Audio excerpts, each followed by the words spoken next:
కాంగ్రెస్ నేత సీఎంగా ఉన్నందుకే బడ్జెట్లో కేంద్రం తెలంగాణకు అన్యాయం చేసిందని ఫైర్ అయ్యారు పీసీసీ చీఫ్ మహేష్ కుమార్ గౌడ్. బడ్జెట్లో రాష్ట్రానికి ఒక్క పైసా ఇవ్వకున్నా కేంద్ర మంత్రులు కిషన్ రెడ్డి, బండి సంజయ్ ఏం చేస్తున్నారని ప్రశ్నించారు. వారిద్దరూ మంత్రి పదవులకు రాజీనామా చేయాలని డిమాండ్ చేశారు. కేంద్ర బడ్జెట్లో తెలంగాణపై వివక్షకు నిరసనగా హైదరాబాద్ ట్యాంక్ బండ్ అంబేద్కర్ విగ్రహం దగ్గర ఆందోళనలో పాల్గొన్నారు మహేష్ కుమార్. కేంద్రంపై పోరాటంలో కేసీఆర్, కేటీఆర్ కలిసి రావాలన్నారు. అసెంబ్లీ ఎన్నికలు ఉన్న రాష్ట్రాలకే బడ్జెట్లో నిధులు కేటాయించారని ఆరోపించారు మంత్రి సీతక్క.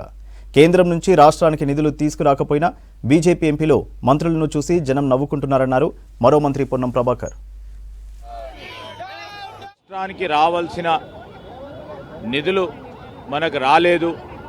దీని విషయంలో తప్పకుండా మేము నిరసన వ్యక్తం చేయాలనే ఒక ఉద్దేశంతో ప్రదేశ్ కాంగ్రెస్ కమిటీ అధ్యక్షులు మహేష్ కుమార్ గౌడ్ గారి ఆధ్వర్యంలో మరి నిరసన కార్యక్రమాలు తెలియజేయడం జరిగింది. కేంద్ర ప్రభుత్వాన్ని డిమాండ్ చేస్తా ఉన్నాం.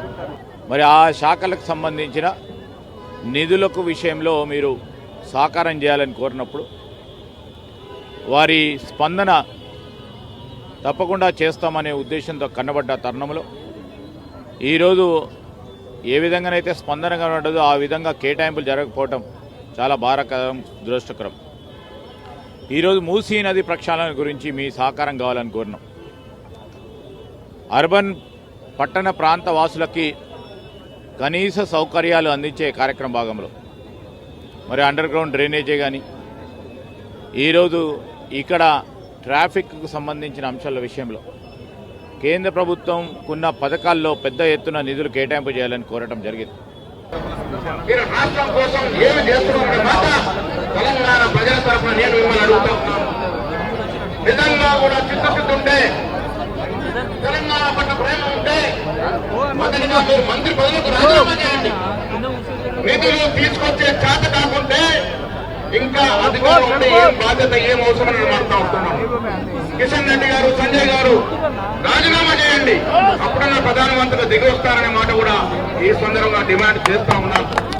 తెలంగాణ రాష్ట్ర ప్రజలు కోరుకుంటుంది మీరు ఎస్టాబ్లిష్ తిరగడం కాదు, ఏదో కేంద్రం మీద ఒత్తిడి తీసుకొచ్చి కొత్తగా ఏర్పడిన తెలంగాణ అభివృద్ధి కోసం రావాల్సిన నిధులు, విధులు తీసుకురావడంలో ముందుగా నేను విజ్ఞప్తి చేస్తా ఉన్నాను.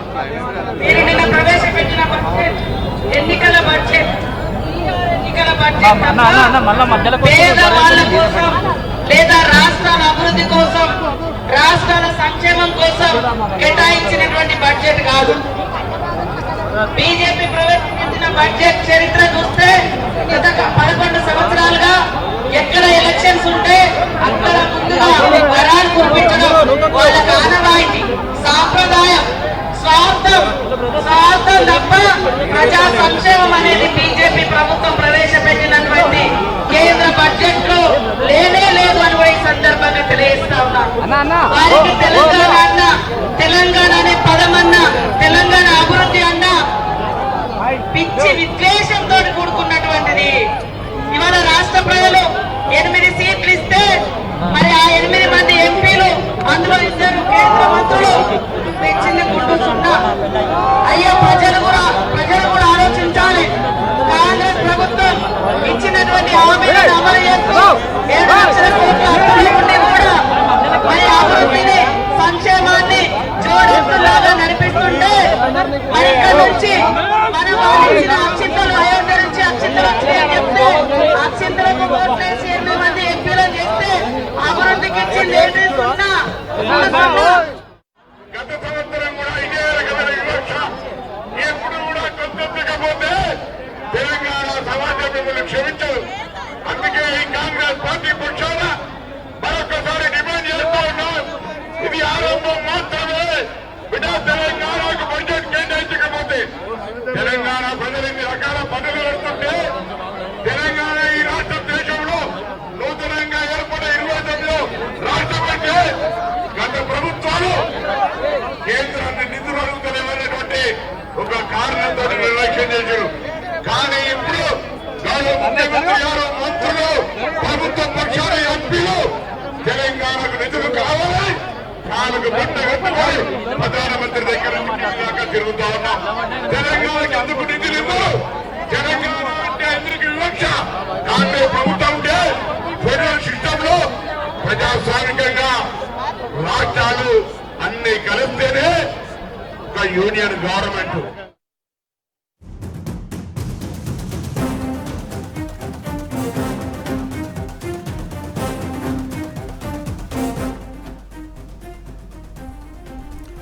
ఇంగ్లాండ్తో జరిగిన 5వ టీ20లో భారత జట్టు ఘన విజయం సాధించింది.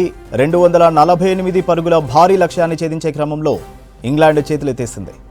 ఓపెనర్ సాల్ట్ 55 పరుగులు చేయగా మిగిలిన బ్యాటర్లో తక్కువ స్కోరులకే వెనుదిరిగారు. అభిషేక్ శర్మ ఆల్రౌండ్ ప్రదర్శనతో మెప్పించాడు.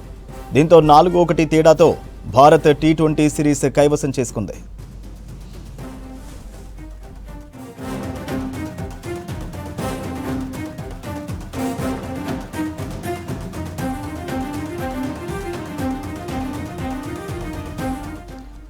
ఇంగ్లాండ్తో జరిగిన 5వ టీ20లో భారత జట్టు ఘన విజయం సాధించింది. 248 పరుగుల భారీ లక్ష్యాన్ని ఛేదించే క్రమంలో ఇంగ్లాండ్ చేతులెత్తేసింది. ఓపెనర్ సాల్ట్ 55 పరుగులు చేయగా మిగిలిన బ్యాటర్లు తక్కువ స్కోరులకే వెనుదిరిగారు. అభిషేక్ శర్మ ఆల్రౌండ్ ప్రదర్శనతో మెప్పించాడు.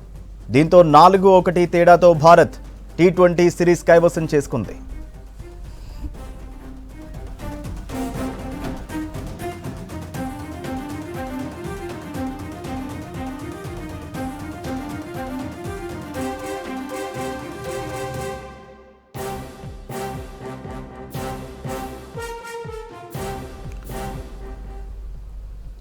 ఇంగ్లాండ్తో జరిగిన 5వ టీ20లో భారత జట్టు ఘన విజయం సాధించింది.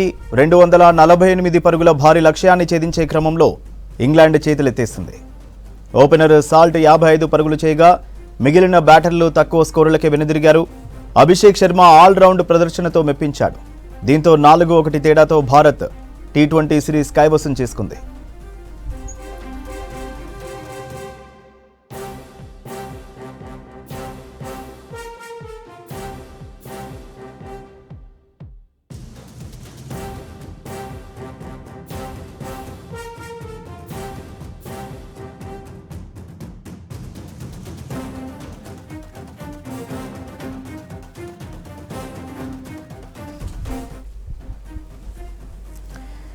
ఇంగ్లాండ్తో జరిగిన 5వ టీ20లో భారత్ జట్టు ఘన విజయం సాధించింది.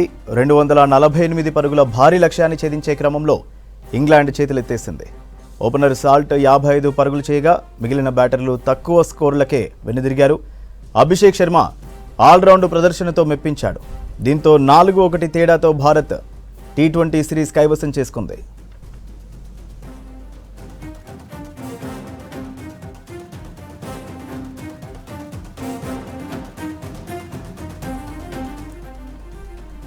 డీటెయిల్స్ అనిల్ అందిస్తారు. అనిల్, భారత్ టీ20 సిరీస్ కైవసం చేసుకుంది, డీటెయిల్స్ ఏంటి? సూర్య, ముంబైలోని వెంకటేష్ స్టేడియం వేదికగా జరిగినటువంటి భారత్ ఇంగ్లాండ్ జట్ల మధ్య 5వ టీ20 మ్యాచ్ జరిగింది. ఈ మ్యాచ్ లో భారత్ ఇంగ్లాండ్ ను చిత్తుగా ఓడించిందని చెప్పొచ్చు. ఇటు బ్యాటింగ్, బౌలింగ్, ఫీల్డింగ్ లో అద్భుతమైనటువంటి ప్రదర్శన చేసినటువంటి ఇటు సూర్యకుమార్ సేన, అంటే సూర్యకుమార్ కెప్టెన్ గా వ్యవహరించినటువంటి ఇండియా టీం పైన ఏదైతే ఇంగ్లాండ్ పైన మాత్రం ఘన విజయం సాధించారని చెప్పొచ్చు. దీంతో 5 మ్యాచ్ల టీ20 సిరీస్ మాత్రం భారత్ గెలిచిందని చెప్పొచ్చు. ఇక ముఖ్యంగా ఇప్పటికే నిన్నటికే 3 సిరీస్లతో, అంటే 5 సిరీస్ లో 5 టీ20లో భాగంగా ఇప్పటికే 3 నిన్నటికే మొన్నటికే 3 టీ20లో గెలిచినటువంటి భారత్ ఈ రోజు కూడా ఇప్పటికే 4 మ్యాచ్లు గెలిచి ఓన్లీ ఒకే మ్యాచ్ ఇంగ్లాండ్ గెలిచినటువంటి పరిస్థితి. ఇక ఇప్పటికే సిరీస్ కూడా కైవసం చేసుకుంది టీమిండియా.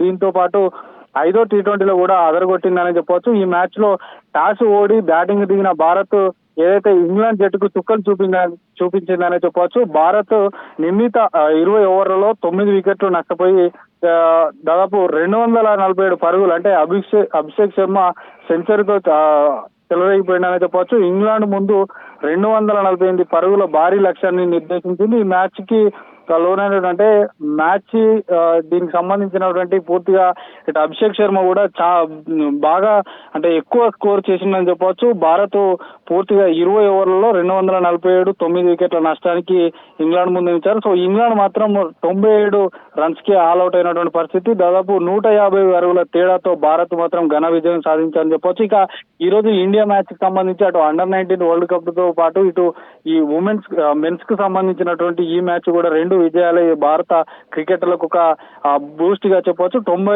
7 పరుగులకు కుప్పకూలినటువంటి ఇంగ్లాండ్ మాత్రం ఒక చేదు అనుభవం ఎదురైందని చెప్పొచ్చు. దాదాపు అభిషేక్ శర్మ కూడా 135 పరుగులు చేసి ఇటు బౌలింగ్ లోను కూడా 2 వికెట్లు తీసినటువంటి పరిస్థితి. సో మొత్తానికైతే ఈ రోజు జరిగినటువంటి ఈ ఇంగ్లాండ్ సంబంధించినటువంటి బ్యాటర్స్ మాత్రం ఎలాంటి పర్ఫార్మెన్స్ కనబరచలేదు. తర్వాత ఈ ఏదైతే 37 బంతుల్లో అద్భుతమైన సెంచరీ సాధించినటువంటి అభిషేక్ శర్మ కనుక ఒకసారి అబ్జర్వ్ చేసినట్టయితే 54 బంతుల్లో 7 4లు 13 6లు 135 పరుగులు అయితే సాధించాడు. ఇక ఇంగ్లాండ్ బౌలర్లో కార్సే 3, వుడ్ 2, ఆర్చర్ రషీద్ సంబంధించినటువంటి ఓవర్జన్ తలో వికెట్ తీశారు. సో మొత్తానికి ఈ రోజు జరిగినటువంటి ఈ టోర్నీలో మాత్రం అద్భుతమైనటువంటి ప్రదర్శన కేవలం అభిషేక్ శర్మకే దక్కిందని కూడా చెప్పొచ్చు. సో పూర్తి స్థాయిలో మాత్రం ఈ రోజు జరిగినటువంటి ఈ వాంకడేష్ స్టేడియం వేదికగా జరిగినటువంటి ఈ T20 మ్యాచ్ లో మాత్రం అభిషేక్ శర్మ ఫుల్ పర్ఫార్మెన్స్ సాధించడం చెప్పొచ్చు. సో ఈ మ్యాచ్ కి సంబంధించి అంటే ఇప్పుడు రానున్న IPL కు కూడా ఈ అభిషేక్ శర్మ ఒక SRH టీం తరఫున ఆడబోతున్నాడు కాబట్టి ఇతనికి కూడా చాలా ఈ SRH టీం కూడా ఒక బూస్ట్ అనే చెప్పవచ్చు. సో మొత్తానికి అయితే ఈ రోజు జరిగినటువంటి ఈ ఇంగ్లాండ్ పైన జరిగినట్టు, ఎందుకంటే క్రికెట్ అనే పుట్టిందే ఇంగ్లాండ్ దేశంలో. సో అలాంటి ఇంగ్లాండ్ దేశం కల్పించినటువంటి టీమిండియాకు ఇది ఒక శుభ పరిణామం చెప్పొచ్చు. సూర్య రైట్ అనిల్.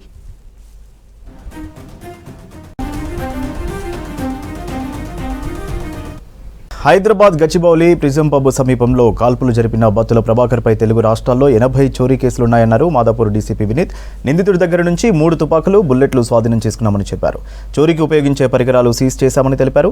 2013 నుంచి ప్రభాకర్ దొంగతనాలు చేస్తున్నాడన్నారు క్రైమ్ డీసీపీ నరసింహ. 2020లో విశాఖపట్నం అరెనోవా పోలీస్ స్టేషన్ నుంచి ప్రభాకర్ పారిపోయాడని చెప్పారు. బీహార్కు వెళ్లి 3 గన్నులు కొన్నాడన్నారు. చోరీలో వచ్చిన డబ్బుతో జల్సాలు చేస్తున్నాడని తెలిపారు. నిన్న జరిగిన కాల్పులో గాయపడ్డ హెడ్ కానిస్టేబుల్ వెంకటరెడ్డి కోలుకుంటున్నాడన్నారు డీసీపీ నరసింహ.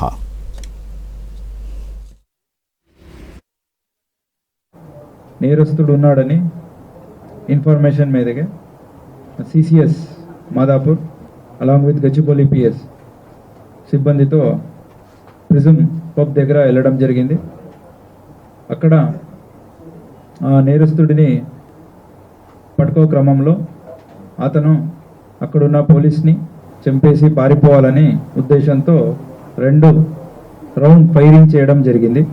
దీంట్లో హెడ్ కానిస్టేబుల్ వెంకటరెడ్డి తనకి లెఫ్ట్ లెగ్లో గ్రేట్ టో అంటే ఫస్ట్ ఫింగర్ ఏముంది గ్రేట్ టో దానికి బుల్లెట్ తగిలి ఇంజురీ కూడా అయినాయి. అయినా కానీ మా పోలీస్ సిబ్బంది చాలా ధైర్యంతో కరేజియస్గా అతన్ని అక్కడే పట్టుకోవడం జరిగింది. ఇమీడియట్లీ మా పోలీస్ అతన్ని అదుపుకి తీసుకున్నారు. తీసుకున్నాక అతని నుంచి 2 రివాల్వర్ కంట్రీ మేడ్ వెపన్స్ అలాగే 25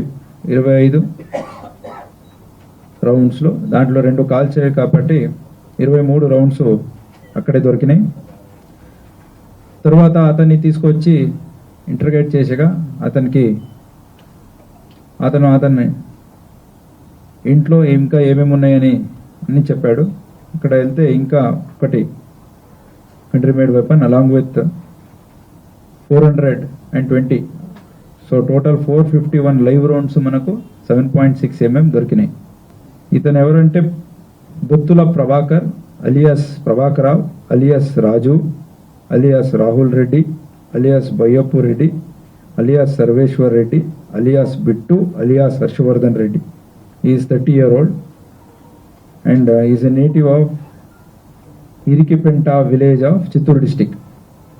తర్వాత అక్కడి నుంచి వెస్ట్ గోదావరి జిల్లాకి వెళ్ళి అక్కడ సెటిల్ అయ్యాడు. ఇతను 2013 నుంచి నేరం చేయడం మొదలుపెట్టాడు. Is a HP by night అలాగే రాబరీ ఇవన్నీ చేశాడు. దాదాపు 8 టోటల్ 80 కేసెస్లో ఇతని ఇన్వాల్వ్మెంట్ ఉంది. ఇప్పటి వరకు మనకు 23 కేసెస్లో వాంటెడ్గా ఉన్నాడు. ఆంధ్ర, తెలంగాణ, తమిళనాడు, కర్ణాటక చుట్టూ రాష్ట్రంలో కూడా ఇతను నేరం చేశాడు. 2027-9 PM పాలెం పోలీస్ విశాఖపట్నంలో అతన్ని అరెస్ట్ చేయడం జరిగింది. అక్కడి నుంచి సెంట్రల్ జైలుకి వెళ్ళాడు. 2022లో ఈ సెంట్రల్ జైలు నుంచి అతను పారిపోయాడు. సో పారిపోయి 2 రాష్ట్రాలు కూడా దొరకకుండా, పోలీసులకి దొరకకుండా తిరిగి రీకి చేస్తాడు. పెద్ద పెద్ద ఆర్గనైజేషన్ అండ్ ఫీజు మిగతావి అన్నీ ఏ రోజు కడుతున్న ఆ రోజు వెళ్ళి ఆ దొంగతనం చేయడం. అలాగే మాస్క్ అండ్ గ్లోవ్స్ చాలా వాడతాడు. యూట్యూబ్లో హౌ టు ప్రివెంట్ ఇవన్నీ చూశాడు. ఇతను ఇంకా మన ఏరియాలో 1 or 2 టార్గెట్స్ని పెట్టుకొని రీకీ చేసి రెడీగా ఉన్నాయి. అవన్నీ కూడా మనకు దొరికినాయి. అవన్నీ ఆ నేరం జరిగే ముందు కూడా పట్టుకొని అలాంటి నేరం కూడా తప్పించడం జరిగింది. యాక్చువల్లీ ఇతను 2020లో విశాఖపట్నం లిమిట్స్లో అరెస్ట్ అయినప్పుడు, సో ఇతనికి జైల్లో ఉన్న సందర్భంలో ఒక అతను ఇతని బాగా హ్యూమిలియేట్ చేసినారు. So name I don't want to disclose. So humiliate చేసినందుకు అతని మీద బాగా కక్ష పెంచుకున్నాడు. ఆ కక్ష పెంచుకొని వాడు ఇంకా స్టిల్ జైల్లోనే ఉన్నారు. సో అతను బయటకు వచ్చిన తర్వాత అతను ఎలిమినేట్ చేయడానికి ఇతనికి తెలిసిన ఫ్రెండ్స్ ద్వారా బీహార్ రాష్ట్రానికి వెళ్ళి అక్కడ ఒక 2 సందర్భాలలో ఈ 3 వెపన్స్ని పర్చేజ్ చేసుకోవడం జరిగింది. దానికి సంబంధించి కూడా ఫర్దర్గా మనం ఇతన్ని పోలీస్ కస్టడీలోకి తీసుకొని ఎవరెవరు ఇతనికి సపోర్ట్ చేసినారు, వెపన్స్ కొనడంలోనైనా క్రైమ్లో అసిస్ట్ చేసిన వాళ్ళందరిమైనా ఫర్దర్గా ఎంక్వైరీ చేసి వాటి మీద తీసుకోవడం జరుగుతుంది. అదేవిధంగా ఆ జైల్లో ఎవరైతే ఇతని మీద ఇతను పగ పెంచుకున్నారో అతన్ని ఎలిమినేట్ చేయడానికి అండ్ ఇట్లనే అఫెన్స్లో కూడా ఇతను ఈ వెపన్స్ని క్యారీ చేస్తుంటాడు. So when ever police parties లేదా ఇంకెవరన్నా ఇతన్ని అప్రహెండ్ చేద్దామని చూసిన సందర్భంలో తప్పించకపోవడానికి అవసరమైతే ఎవరైతే అడ్డుకోవడానికి ప్రయత్నం చేస్తారో వాళ్ళందరినీ ఎలిమినేట్ చేయడానికైనా ఇతను వెపన్స్. నాంపల్లి నుమాయిష్కు సందర్శకుల తాకిడి పెరిగింది. షాపింగ్ చేసేందుకు పెద్ద ఎత్తున జనాలు రావడంతో నాంపల్లి పరిసర ప్రాంతాల్లో ట్రాఫిక్ ఆంక్షలు కొనసాగుతున్నాయి. మరో 15 రోజులు మాత్రమే నుమాయిష్ ఉండడంతో రద్దీ పెరిగింది. తెలుగు రాష్ట్రాల నుంచి విజిట్ చేస్తున్నారు ప్రజలు. ఇప్పటి వరకు నుమాయిష్కు 15 లక్షలకు పైగా జనం సందర్శించారని తెలిపారు నిర్వాహకులు. నుమాయిష్ రద్దీకి సంబంధించి మరింత సమాచారం కల్పన అందిస్తారు. నాంపల్లిలోని నుమాయిష్ ఎగ్జిబిషన్ అయితే జోరుగా సాగుతుందని చెప్పుకోవచ్చు. దాదాపు 45 రోజుల పాటు కూడా కొనసాగే నుమాయిష్ ఎగ్జిబిషన్ అయితే ఈరోజు చూసుకోవచ్చు. దాదాపు సండే అవ్వడంతో కూడా పెద్ద ఎత్తున పబ్లిక్ వస్తూ ఉన్నారు. మరీ ముఖ్యంగా చూసుకున్నట్టయితే జనవరి 3న మనకు నుమాయిష్ ఎగ్జిబిషన్ అయితే ఈసారి ఎంతో ఘనంగా ప్రారంభమైంది. దాదాపు ఇప్పటి వరకు చూసుకున్నట్టయితే కూడా 29 రోజుల పాటు కూడా ఎంతో జోష్ఫుల్గా కూడా మనకు నాంపల్లిలోని నుమాయిష్ ఎగ్జిబిషన్లో మనం చూస్తున్నాం కదా. అదే సందడి అయితే కూడా మనకు పెద్ద ఎత్తున కూడా మనకు కొనసాగుతూ ఉంది. దాదాపు 2 తెలుగు రాష్ట్రాల నుంచి కూడా నుమాయిష్ ఎగ్జిబిషన్కి పెద్ద ఎత్తున విజిట్ చేస్తూ ఉంటారు. ఇక నుమాయిష్ అనగానే పెద్ద ఎత్తున మనకు షాపింగ్ గుర్తుకొస్తూ ఉంటుంది. ఎందుకంటే దాదాపు కాశ్మీర్ నుంచి కన్యాకుమారి వరకు కూడా ఇతర రాష్ట్రాలకు సంబంధించిన స్టాల్స్ కూడా ఇక్కడ అవైలబుల్గా ఉండడంతో కూడా పెద్ద ఎత్తున వస్తూ ఉంటారు. దాదాపు మనకు 1 కాదు 2 కాదు దాదాపు 2000కు పైగా కూడా ఇక్కడ మనకు స్టాల్స్ ఏర్పాటు చేయడం జరిగింది. ఇంట్లో కావాల్సిన వస్తువుల దగ్గర నుంచి కూడా పిల్లలకు సంబంధించిన వస్తువులు కావచ్చు, ఇటు గేమింగ్ జోన్ కావచ్చు, ఫుడ్ కావచ్చు, ఎంటర్టైన్మెంట్ కావచ్చు, షాపింగ్, ఇట్లా ప్రతి ఒక్కటి కూడా ఒకే దగ్గర ఒకే ప్లాట్ఫామ్ మీద ఉండడంతో కూడా పెద్ద ఎత్తున ఇక్కడికి విజిట్ చేస్తూ ఉంటారు. నచ్చిన వస్తువులు కూడా తీసుకొని వెళ్తూ ఉంటారు. ఇక నుమాయిష్ ఎగ్జిబిషన్లో ప్రత్యేకించి చెప్పుకున్నట్టయితే కూడా గేమింగ్ జోన్తో పాటు ఫుడ్కి కూడా సపరేట్ ఫ్యాన్ బేస్ ఉంటుందని చెప్పుకోవచ్చు. ఎందుకంటే ఇక్కడ ప్రతి ఒక్కటి కూడా మనకు ఇతర రాష్ట్రాలకు సంబంధించిన ఫుడ్ కూడా అవైలబుల్గా ఉంటుంది. ఇక రంజాన్ టైంలో ఎక్కువగా మనకు హలీం అనేది వినిపిస్తూ ఉంటుంది. మరి అట్లాంటి హలీం కూడా దాదాపు మనకు నుమాయిష్ ఎగ్జిబిషన్ స్టార్ట్ అయిన దగ్గర నుంచి కూడా 45 రోజుల పాటు కూడా ప్రతి ఒక్కరికి కూడా అందుబాటులో ఉండే విధంగా కూడా ప్రత్యేకంగా స్టాల్స్ కూడా ఏర్పాటు చేయడం జరిగింది. ఇక ఫుడ్ కోసమే ఎంతో మంది కూడా నుమాయిష్ ఎగ్జిబిషన్ విజిట్ చేస్తూ ఉంటారు. చిన్న పిల్లల నుంచి కూడా పెద్దవాళ్ళ వరకు ప్రతి ఒక్కరు కూడా హ్యాంగ్ అవుట్ అవ్వడానికి ది బెస్ట్ ప్లేస్ అవ్వడంతో వీకెండ్ వస్తే చాలు ప్రతి ఒక్కరు కూడా నుమాయిష్ ఎగ్జిబిషన్కి వెళ్లేందుకే ఇంట్రెస్ట్ చూపిస్తూ ఉంటారు. ఇటు వచ్చే పబ్లిక్కి ఎట్లాంటి ఇబ్బందులు కలగకుండా అన్ని ఏర్పాట్లు చేయడం జరిగింది. సీసీ కెమెరా పర్యవేక్షణలో ఎలాంటి అవాంఛనీయ సంఘటనలు జరగకుండా కూడా ఇటు పోలీస్ శాఖతో పాటు ఇటు ట్రాఫిక్ సంబంధించి ట్రాఫిక్ పోలీస్ వాళ్ళు కావచ్చు, ఇటు నుమాయిష్ ఎగ్జిబిషన్ సొసైటీకి సంబంధించిన వాళ్ళు కావచ్చు, ప్రతి ఒక్కరు కూడా ఏర్పాట్లు చేయడం జరిగింది. ఇక దాదాపు ఎక్కువగా మనకు షాపింగ్ అనగానే మహిళలు ఎక్కువగా వస్తూ ఉంటారు. మరి మహిళలకి ఎలాంటి ఇబ్బంది కలగకుండా కూడా ఇటు మఫ్టీలో షీ టీమ్స్ కూడా ఏర్పాటు చేయడం జరిగింది. దాదాపు 10కి పైగా కూడా ఇటు షీ టీమ్స్ మఫ్టీలో కూడా ఇక్కడ ఉండడం జరిగింది. ఇక వీకెండ్ వస్తే చాలు పెద్ద ఎత్తున వస్తూ ఉండడంతో కూడా వాళ్ళు ఎప్పుడూ కూడా యాక్టివ్గా ఉంటూ కూడా మహిళలకు ఎట్లాంటి ఇబ్బంది కలగకుండా అన్ని ఏర్పాట్లు చేయడం జరిగింది. ఇంకొక 15 రోజులే ఉండడంతో కూడా చాలా వరకు అయితే మనకు క్రౌడ్ అనేది పెరిగిందనే చెప్పుకోవచ్చు. ఎందుకంటే డేస్ అనేది తగ్గుతూ ఉండడంతో కూడా క్రౌడ్ అనేది మనకు పెరుగుతూ ఉంటుంది. అదే విధంగా కూడా మనకు ఇప్పుడు చూస్తూ ఉన్నాం కదా, క్రౌడ్ అయితే ఈ సండే చూసుకున్నట్టయితే మనకు పెద్ద ఎత్తున క్రౌడ్ అనేది వస్తూ ఉందని చెప్పుకోవచ్చు. దాదాపు ఇప్పటి వరకు కూడా 15 లక్షలకు పైగానే విజిట్ చేసినట్టు కూడా ఇటు నుమాయిష్ ఎగ్జిబిషన్ సొసైటీకి సంబంధించిన సభ్యులు చెప్తున్న సిచ్యువేషన్స్ కూడా మనకు కనిపిస్తూ ఉన్నాయి. ఇక క్రౌడ్ సంబంధించి కూడా ఇటు నాంపల్లి చుట్టుపక్కల పరిసర ప్రాంతాల్లో కూడా ట్రాఫిక్ ఎక్కువగా ఉండడంతో కూడా ఎప్పటికప్పుడు క్లియర్ చేసే విధంగా ఇటు వచ్చే పబ్లిక్ కూడా ఎట్లాంటి యాక్సిడెంట్స్ అవ్వకుండా కూడా ఇటు ట్రాఫిక్ పోలీస్ వాళ్ళు రోడ్డు దాటే విధంగా కూడా అన్ని ఏర్పాట్లు చేయడం జరిగింది. ఎప్పటికప్పుడు కూడా ట్రాఫిక్ కంట్రోల్ చేస్తూ కూడా ఇటు నుమాయిష్ ఎగ్జిబిషన్కి సంబంధించి కూడా ప్రతి ఒక్కటి కూడా ఎవరికి ఎట్లాంటి ఇబ్బందులు కలగకుండా అన్ని ఏర్పాట్లు చేశారని చెప్పుకోవచ్చు. ఇక గత సంవత్సరం చూసుకున్నట్టయితే కూడా నుమాయిష్ ఎగ్జిబిషన్ దాదాపు 25 లక్షలకు పైగా కూడా వచ్చి విజిట్ చేసినట్టు కూడా ఇటు నుమాయిష్ సంబంధించి ఎగ్జిబిషన్ సొసైటీ సభ్యులు చెప్పిన సిచ్యువేషన్స్ ఉన్నాయి. ఇక ఈ సంవత్సరం ఇప్పటికే మనకు 15 లక్షల క్రౌడ్ అయితే దాటిందని చెప్పుకోవచ్చు. ఇంకా వచ్చే 15 రోజులలో కూడా దాదాపు ఇంకా 10 లక్షలకు పైగా కూడా వచ్చి విజిట్ చేసే అవకాశాలు కూడా కనిపిస్తూ ఉన్నాయి. ఇక ఈసారి అయితే 25 లక్షలకు పైగానే క్రౌడ్ వచ్చి విజిట్ చేసే సూచనలు కూడా ఉన్నట్టు కూడా ఇప్పటికే ఇటు ఎగ్జిబిషన్ సొసైటీకి సంబంధించిన సభ్యులు కూడా ఇప్పటికే చెప్పిన సిచ్యువేషన్స్ కూడా కనిపిస్తూ ఉన్నాయి. ఇక ఓవరాల్గా చూస్తూ ఉన్నాం కదా, దాదాపు మనకు నుమాయిష్ ఎగ్జిబిషన్లోనైతే క్రౌడ్ అయితే మస్తు ఉందని చెప్పుకోవచ్చు. దాదాపు ప్రతి సండే కూడా మనకు ఇదే క్రౌడ్ అనేది కొనసాగుతుంది. దాదాపు ప్రతి సండే వచ్చిందంటే కూడా 50,000కు పైగా కూడా మనకు క్రౌడ్ అయితే నుమాయిష్కి అయితే విజిట్ చేస్తూ ఉన్నారు. అదేవిధంగా ఈ సండే కూడా మనకు దాదాపు సాయంత్రం అంటే నుమాయిష్ వచ్చేసరికి కూడా మనకు దాదాపు 4 గంటల నుంచి కూడా రాత్రి 10 గంటల వరకు మనకు నుమాయిష్ రెగ్యులర్ టైం అనేది ఉంటుంది. ఇక సండే వీకెండ్ వచ్చిందంటే చాలు దాదాపు మనకు 1 అవర్ ఎక్స్టెండ్ అనేది కూడా ఉంటుంది. అంటే దాదాపు 10 నుంచి 11 అంటే దాదాపు 4 గంటల నుంచి 11 గంటల వరకు కూడా నుమాయిష్ ఎగ్జిబిషన్ అయితే రన్ అవుతూ ఉంటుంది. ఇక ఓవరాల్గా చూసుకున్నట్టయితే కూడా నుమాయిష్ ఎగ్జిబిషన్ అయితే ఫుల్ సందడిగా కొనసాగుతుంది. పెద్ద ఎత్తున రష్ అయితే నుమాయిష్ ఎగ్జిబిషన్కి అయితే విజిట్ చేస్తూ ఉన్నారు. ఇక ఈ రోజు సండే అవడంతో కూడా పెద్ద ఎత్తున మనకు క్రౌడ్ అయితే కొనసాగుతుందని చెప్పుకోవచ్చు. సో ఇదే క్రౌడ్ అయితే మనకు ప్రతి వీకెండ్లో అయితే నుమాయిష్ ఎగ్జిబిషన్లో అయితే కొనసాగుతున్న సిచ్యువేషన్స్ కనిపిస్తూ ఉన్నాయి. కెమెరా పర్సన్ అశోక్తో కల్పన, V6 న్యూస్, హైదరాబాద్. సరిహద్దు సమస్య తీరడం లేదని ప్రగతి నగర్ అంబీర్ చెరువు వాకర్స్ ఆవేదన వ్యక్తం చేస్తున్నారు. చెరువులోని కొంత భాగం జీహెచ్ఎంసీ పరిధిలోకి రాగా మరికొంత నిజాంపేట మున్సిపల్ కార్పొరేషన్కు చెందిందని తెలిపారు స్థానికులు. పోలీస్ పెట్రోలింగ్, సీసీ కెమెరాలు ఏర్పాటు చేయాలని కోరుతున్నారు వాకర్స్ అసోసియేషన్. జీహెచ్ఎంసీ పరిధిలోని చెరువులోకి మురికి నీరు కలవకుండా చేశారని, నిజాంపేట్ కార్పొరేషన్ పరిధిలోని చెరువులోకి డ్రైనేజీ కలుస్తుందన్నారు. ప్రభుత్వం ప్రత్యేక దృష్టి సారించి చెరువును అభివృద్ధి చేయాలని కోరుతున్నారు వాకర్స్ అసోసియేషన్ సభ్యులు.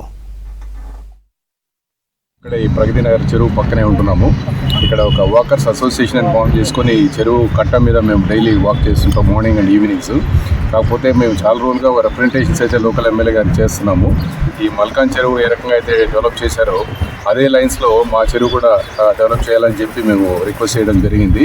సో కొంత పార్ట్ అయితే జరిగింది, కానీ ఏదే మురుగు నీళ్ళు అయితే కలవకుండా చేశారు. ఒకవైపు ఒక 3/4 పార్ట్ చేశారు. ఇక 1/4 పార్ట్ ప్రగతి నగర్ వైపు నుండి మురుగు నీళ్ళు అయితే కాలువ ఏదైతే ఉందో అది ఇంకా దాంట్లో చెరువులో కలుస్తుంది. దాన్ని కూడా ప్రివెంట్ చేసి దీన్ని కంప్లీట్ ఒక క్లీన్ అండ్ నీట్ చెరువుగా తయారు చేయాలని చెప్పి మేము రిక్వెస్ట్ చేస్తున్నాము. అలాగే ఈ వాకింగ్ ట్రాక్ కూడా చాలా అనీవెన్గా ఉంటుంది. దాన్ని కూడా కొంచెం కంప్లీట్గా ఒక మట్టి ఒక లేయర్ వేసి దాన్ని రోలింగ్ చేసి ఒక ఈవెంట్ ట్రాక్గా చేస్తే ఇక ప్రజలకి బాగా ఉపయోగపడుతుందని చెప్పి మేము అనుకోమండి. మేము అంబేద్కర్ వాకర్స్ అసోసియేషన్ నుంచి మాట్లాడుతున్నాము. ఈ చుట్టుపక్కల చాన్నాళ్ళ నుంచి లీడర్స్ చుట్టూ తిరిగి మాకే ఒక విరక్తి వచ్చేసి మేమే మనీ ఫండింగ్ పుల్లింగ్ చేసుకొని డెవలప్మెంట్ చేయిస్తూ అండ్ జిహెచ్ఎంసీ వాళ్ళతో మాట్లాడి కొంచెం ఆ ప్లాంటేషన్ అన్నీ చేయిస్తూ ఉన్నాము. మా వంతు కృషి మేము చేస్తున్నాము. ప్రభుత్వం నుంచి కూడా మాకు మంచి సపోర్ట్ కావాలని మేము కోరుకుంటున్నాం ఇది డెవలప్మెంట్ కోసం. ఎందుకంటే పాములు కూడా ఎక్కువైపోయినాయి ఇక్కడ. ఇది చెప్పి సేమ్ మాటలు రిపీట్ అవుతున్నాయి. మాకు పాములు ఎక్కువ అవుతున్నాయి, దోమలు ఎక్కువ అవుతున్నాయి అని చెప్పడమే కానీ మా ఎవరు వినిపించుకోవట్లేదు. ఇప్పుడు ప్రాబ్లం ఏమైపోయిందంటే ఇక్కడ చూస్తే ఎమ్మెల్యే ఒక పార్టీ అయిపోయాడు, ఎంపీ ఒక పార్టీ అయిపోయింది, సెంట్రల్లో చూస్తేనే వస్తే ఇంకొక పార్టీ అయిపోయింది. 3 పార్టీలు అయిపోయి ఏ నాయకుడి దగ్గరికి వెళ్ళినా ఒక నాయకుడి నుంచి ఇంకో నాయకుడికి వెళ్తుందే కానీ విషయము మేము చేయలేము, మా చేతిలో ఈ పార్టీ లేదు కదా అని అంటారు. ఇది కాదు కదండి, ఇది ప్రజల కోసం. ఏ నాయకులైనా నిలబడేది ప్రజల కోసం. సో మేము కోరుకునేది ఏంటంటే అంబీర్ లేకని మేము వాలంటీర్స్గా ముందుకు వచ్చి మేము సపోర్ట్ చేస్తున్నాము. మా అంతులు మాకు చేతనైనందుకు మేము చేస్తున్నాము డెవలప్మెంట్. మీ నుంచి ఇంకా మాకు ప్రోత్సాహం అందితే కనుక ఇంకొంచెం మంచిగా డెవలప్ చేసుకుని సుందరీకరణ చేసుకోవచ్చు అంబీర్ లేక్ మొత్తాన్ని. మేము అంబీర్ లేక్ చెరువు వాకర్స్ని. అయితే ఇక్కడ లేడీస్ ఈవినింగ్ టైం ఎక్కువ వాకింగ్కి వస్తూ ఉంటారు. వాళ్ళకి కొంచెం ఈ ప్రొటెక్షన్ అది అవసరం అవుతుంది. దీని గురించి కొంచెం సీసీటీవీలు కానివ్వండి, కొంచెం నైట్ టైము అప్పుడప్పుడు పెట్రోలింగ్ పోలీసు ఇది అవసరం అవుతుంది. నెక్స్ట్ ఇక్కడ ఈ సుందరీకరణలో భాగంగా మనం ఈ గాంధీ స్టాచ్యూని ఇవన్నీ కూడా మన డొనేషన్స్తోనే మేము డెవలప్ చేసుకుంటున్నాము. దీని గురించి కూడా కొంచెం గవర్నమెంట్ నుంచి కొంచెం హెల్ప్ అయితే బాగుంటుంది. నెక్స్ట్ వరకు వేరే వాళ్ళ నుంచి అయితే మాకు హెల్ప్ ఏదీ లేదు. దాని గురించి కొంచెం మా ప్రయత్నం అయితే జరుగుతుంది. మాట్లాడుతున్నాం సార్. ఈ చెరువులో డ్రైనేజ్ వాటర్ రావటం వల్ల సార్ విపరీతమైన దోమలు, సీజనల్ వ్యాధులు బాగా వస్తున్నాయి సార్. చాలామంది జబ్బులు చేసి హాస్పిటల్లో లక్షలు వదిలించుకుంటున్నారు. ఎన్నిసార్లు చెప్పినా కూడా సార్ మురికి డ్రైనేజీ చెరువులోకి రాకుండా చేయాలని మేము కంప్లైంట్ చేశాం సార్ 2 ఎమ్మెల్యేలకి. చేస్తే ఏం చేశారంటే ఇరిగేషన్ శాఖ వాళ్ళు జిహెచ్ఎంసీ పరిధిలో వాళ్ళు చేసింది సక్సెస్ అయింది సార్. ఈ నిజాంపేట మున్సిపాలిటీ సైడ్ చేసిన దాని వీరికి అట్టర్లీ ఫ్లాప్ అయిపోయింది సార్. ఫ్లాప్ అయ్యి ఏమవుతుందంటే ఈ ప్రగతి నగర్ డ్రైనేజ్ మొత్తం మళ్ళీ చెరువులకే వస్తుంది. మళ్ళీ దానికి మేము ఎన్నోసార్లు కంప్లైంట్ చేస్తే ఏం చేశారంటే ఒక 2 crores శాంక్షన్ చేశారు సార్ అది ఆ డ్రైనేజ్ వేయటానికి. కానీ దాని విషయంలో వరకు మళ్ళీ ఇంట్రెస్ట్ చూపెట్టట్లేదు. శాంక్షన్ ఏంటి అని చెప్తాడు కానీ పని వరకు చేయటం లేదు. ఎన్నిసార్లు చెప్పినా సార్ డంపింగ్ యార్డ్ లాగా చేశారు సార్ ఈ చెరువుని. ఈ ఏరియాలో ఎక్కడ వర్క్ జరిగినా ఆ వేస్టేజ్ అంతా తెచ్చి ఇక్కడ పోస్తున్నారు సార్. దాంతోనేమవుతున్నాయి ఎలకలమ్మడు పాములు చిల్లార్లోకి వస్తున్నాయి. అసలు ప్రాణభయం కూడా ఉంది సార్ ఒక రకంగా ఎన్నిసార్లు వచ్చినా సార్. దీనికి మొక్కలు నాడతాం అంటే జిహెచ్ఎంసీ వాళ్ళు వస్తారు సార్, షోపు టైప్ చేసి మొక్కలు నాడతారు సార్. దాని సంరక్షణ ఉండదు. అవి పశువులు తింటాయి, ఎండిపోతాయి. ఎవ్రీ ఇయర్ వస్తారు, నాడతారు, మళ్ళీ నెక్స్ట్ ఇయర్ అక్కడే నాడతారు. కానీ బతికిన మొక్కల వరకు చాలా తక్కువ కనపడతాయి సార్. తమకు ఉన్నత విద్య అడ్మిషన్లలో రిజర్వేషన్లను 3 నుంచి 5% పెంచి జీవోను అమలుపరిచిన సీఎం రేవంత్ రెడ్డికి నిరుద్యోగ దివ్యాంగ సంఘాల నాయకులు ధన్యవాదాలు తెలిపారు. గత ప్రభుత్వానికి ఎన్నోసార్లు ఈ జీవో గురించి వినతి పత్రాలు అందించినా పట్టించుకోలేదన్నారు. కాంగ్రెస్ ప్రభుత్వం ఈ జీవో అమలు చేయడం సంతోషంగా ఉందన్నారు.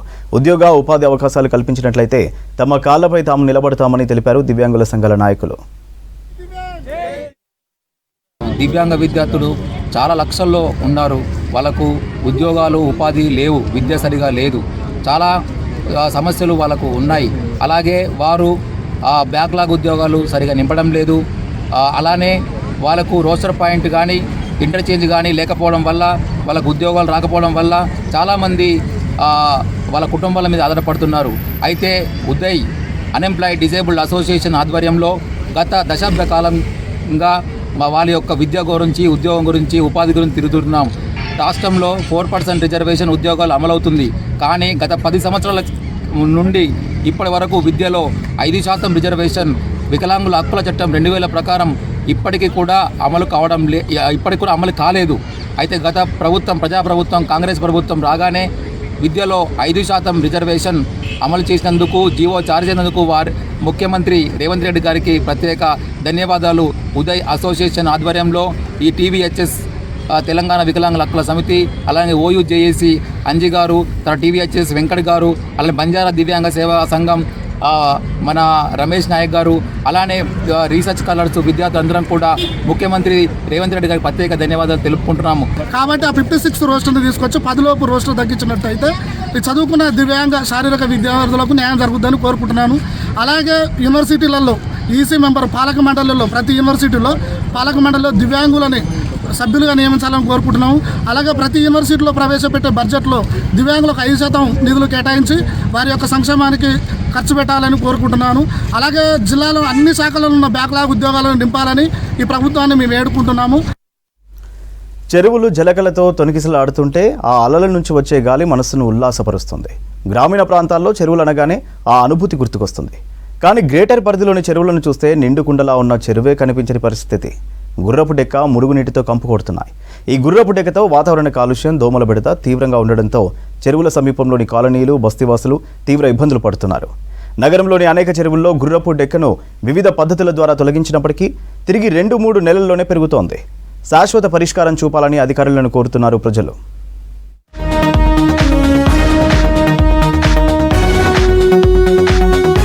గ్రేటర్ హైదరాబాద్లో 25కు పైగా చెరువుల్లో గుర్రపు డెక్క పెరిగి నీళ్లు కనిపించని పరిస్థితి నెలకొంది. వీటిని తొలగించాలని జీహెచ్ఎంసీ అధికారులకు విజ్ఞప్తి చేసినా ఫలితం లేదంటున్నారు స్థానికులు. ప్రతి ఏడాది జీహెచ్ఎంసీ ప్రణాళికలు రచిస్తున్నా పూర్తి స్థాయిలో అమలు చేయడం లేదంటున్నారు. ప్రతిసారి గుర్రపు డెక్కను తొలగించడం ప్రభుత్వానికి భారంగా మారింది. పర్మనెంట్ సొల్యూషన్ రూపొందిస్తే గుర్రపు డెక్క సమస్యతో పాటు ప్రభుత్వంపై భారం తగ్గుతుందంటున్నారు ఎక్స్పర్ట్స్. గుర్రపు డెక్క ఆకు పెరిగేసేసి దోమలు ఉధృతంగా ఉన్నాయి. కానీ ఏమీ చేయలేకపోతున్నాం. ఎన్ని కంప్లైంట్లు ఇచ్చినా గవర్నమెంట్ పట్టించుకోవట్లేదు, మున్సిపాలిటీ జీహెచ్ఎంసీ పట్టించుకోవడం లేదు. కానీ పన్ను వసూళ్లలో మాత్రం గబగబా వచ్చేసేసి మీరు కట్టలేదు అనేసి అని అంటూ ఉంటారండి. మేము ఇచ్చే పన్నులన్నీ ఎడిపోతున్నాయో. చెరువు క్లీనింగ్ కోసం మేమైనా ఓన్గా పెట్టుకొని చేసుకోవాలనే సిచ్యువేషన్కి వచ్చామండి. ఇక 10 రోజులు చూద్దామన్నారు మా ప్రెసిడెంట్ గారు. తర్వాత మేము మాత్రం చెరువు క్లీనింగ్కి మేము ఓన్గా పెట్టుకొని మనీ పెట్టుకొనేసేసి వాళ్ళు కనీసం వర్కర్స్ అన్నా ఇస్తే అలా అన్నా క్లీనింగ్ చేసుకుందాం అనే స్థితికి వచ్చేసాము. లేక్ క్లీనింగ్ గుర్రపు డెక్క చూసారు కదా, ఫుల్ నిండిపోయింది. ఒక నీళ్లు కనిపిస్తలేదు, నేల కనిపిస్తలేదు. దాని మూలంగా వాసన ఒకటి, దోమలు ఒకటి, హారిబుల్గా ఉంటుంది. ఎక్కడ కావాలో చెప్పండి అని అన్నారు, చేశారు. మా దగ్గరకు వచ్చి మా కమ్యూనిటీలో మాట్లాడారు అందరితో. కానీ దాని తర్వాత వెనక్కి తిరిగి చూసింది లేదు. అవి ఏమైపోతున్నాయో తెలియదు, కంప్లైంట్లు ఏమవుతున్నాయో తెలియదు. ఒకరిని అడిగితే ఒకరి మీద చెప్తారు, ఇంకోరు అడిగితే ఇంకోరి మీద చెప్తారు. సో ఇది చాలా ప్రాబ్లంగా ఉంది. మరి ఉన్న కార్పొరేటర్లకు, ఎమ్మెల్యేలకు మరి ఇక్కడున్న ప్రాబ్లం తెలుసో తెలీదు. వాళ్ళు వచ్చి ఈవినింగ్ ఒకసారి వచ్చి చూస్తే అర్థమవుతుంది మేము ఎంత ఫేస్ చేస్తున్నాం ప్రాబ్లం అనేది. పిల్లలు కిందికి వచ్చి కూడా ఆడుకోలేకపోతున్నారు. సో అది సిచ్యువేషను. ఇంతమంది సఫర్ అవుతున్నారు జనాలు, అయినా కూడా చీమ కుట్టినట్టు కూడా లేదండి. ఎమ్మెల్యేకి అట్లే ఉంది, కార్పొరేటర్ అట్లే ఉంది, మిగతా జీహెచ్ఎంసీ వాళ్ళు అసలు ఇటువైపు కూడా చూడరు. సో కనీసం మీ మూలంగా వాళ్ళు రియాక్ట్ అయ్యి కాస్త క్లీన్ చేయగలిగితే బాగుంటుంది. మాకున్న ప్రాబ్లం సాల్వ్ చేయగలిగితే చాలా. గుర్రపు డెక్క కారణంగా అనేక రకాల ఆరోగ్య సమస్యలు వస్తున్నాయని ఆవేదన వ్యక్తం చేస్తున్నారు స్థానికులు. విపరీతమైన దోమలు, దుర్వాసనతో ఇళ్లల్లో ఉండలేకపోతున్నామని చెబుతున్నారు. సాయంత్రం అయితే డోర్స్ తీయడం లేదంటున్నారు. ముఖ్యంగా వృద్ధులు, చిన్నారుల ఆరోగ్యంపై ప్రభావం ఉంటుందని తెలిపారు. అధికారులు స్పందించి శాశ్వతంగా గుర్రపు డెక్కను చెరువుల నుంచి తొలగించాలని కోరుతున్నారు సిటీ జనం. ఇప్పటికప్పుడు ఈ గుర్రపు డెక్క అనేది తొలగించాలి. ఎప్పుడైనా మనము కంప్లైంట్ ఇస్తే నాయకులు ఎవరో వేరే పార్టీ వాళ్ళు లేకపోతే అపోజిట్ పార్టీ వాళ్ళు ఏదైనా ఒక కాల్ చేస్తే అప్పటి మందం వచ్చి తీసేసి వెళ్తున్నారు. మీరు అటు చూస్తే అర్థమవుతుంది అది ఎన్ని రోజులైంది అసలు తీసి అనేది. ఒక్కసారి కెమెరా అటు చూస్తే మీకు మొత్తం అర్థమవుతుంది. ఇప్పుడు గుర్రపు డెక్క అనేది ఎండాకాలంలో మొత్తం తీసేస్తే ఇప్పుడు కరెక్ట్ టైము. ఇప్పుడు ప్లాన్ చేసుకుంటే ఎండాకాలంలో మొత్తం తీసేస్తే వర్షాకాలంకి అది కొంచెం అన్నా నీట్గా ఉంటుంది. ఇక్కడ ఉండే వాళ్ళు చాలా ఇబ్బంది పడుతున్నారు. పర్మనెంట్ సొల్యూషన్ అనేది కావాలి. ఇప్పుడు గవర్నమెంట్ దీని మీద ఎప్పుడో ఒకసారి తొలగిస్తుంది ఫోన్ చేస్తే, కానీ ఎప్పుడో ఒకసారి తొలగించడం వల్ల అదేమన్నా పర్మనెంట్ సొల్యూషనా? వాళ్ళు పెట్టిన డబ్బులు కూడా వేస్ట్ అవుతాయి. ప్రతిసారి ఏదో టెంపరీ సొల్యూషన్, టెంపరీ దాని గురించి ఆలోచిస్తున్నారు. మనకు కావాల్సింది పర్మనెంట్ సొల్యూషన్. గుర్రపు డెక్క తొలగించాలి, రిటర్నింగ్ వాల్స్ కట్టాలి. దయచేసి యుద్ధ ప్రాతిపదికన మీరు ఈ గుర్రపు డెక్క ఎల్లమ్మ చెరువు దగ్గర తొలగించి కొంచెం ఇక్కడ జనాలు ప్రశాంతంగా నిద్రపోయేటట్టు చేయండి. చెరువుల్లోకి మురుగునీరు రాకుండా చేసి వాటిని మెయిన్ నాలాలకు కలపాలని కోరుతున్నారు పబ్లిక్. మురుగునీటిని అడ్డుకుంటే గుర్రపు డెక్క సమస్యకు చెక్ పెట్టవచ్చంటున్నారు. పూర్తి స్థాయిలో గుర్రపు డెక్కను తొలగిస్తే అనారోగ్య సమస్యల నుంచి బయటపడతామని అంటున్నారు సిటీ జనం.